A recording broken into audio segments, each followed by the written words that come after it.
also gave some other meaning, but in reality, the Scent of Women is based on a Lieutenant Colonel Frank retired, who is retired from US military. And there is a Thanksgiving Day, so as you can see, this guy is Lieutenant Colonel Slag, and this guy is a Charles. So this guy used to study in this Beard School, which is also called the Howard School, on the scholarship. So as the time passes, there is a Thanksgiving Day which came into the play, and all of them are just going on their weekends. So for this boy, he has to seek some job because he was poor. He is already on scholarship. So as a result, he started just looking at his job board, which is at school. So it was like the Thanksgiving weekend jobs.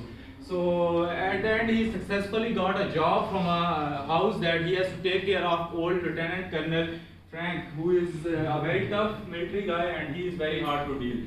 So first of all, it was the last day of the school, and the guy you see, this is a Charles. He is his friend, but this guy, he has a rich dad, and this guy is very crazy, and he has a lot of misadventures in his mind. So as a result, now this guy is planning to punish their teacher, this Mr. Trask, who has this Jaguar, beautiful and expensive Jaguar, and this is a too strict teacher. So all of these backbenchers plan to just punish or do some misadventure with this guy, Mr. Trask. This Mr. Trask is also a headmaster of their school, and he is also a strict teacher. Like in our BSIT, there is Dr. Abdul Hamid. So a lot of students are just scared of him. So like he just went to that home for job. So this lady along with her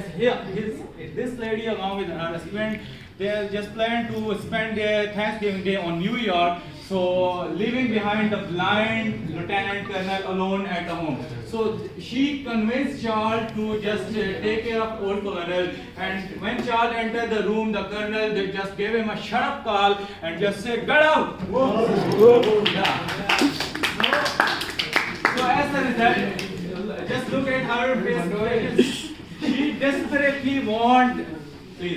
desperately wants Charles to continue this job. So as you can see, the last night of the Thanksgiving Day, it was the hall of the Beard School, the street light. Under the street light, Mr. Trask, the headmaster of the school, used to park his car. So they just put a lot of paint in that balloon, and they just want Mr. Trask to just blew up that balloon on the last day. So on the last day, they are just hiding up somewhere and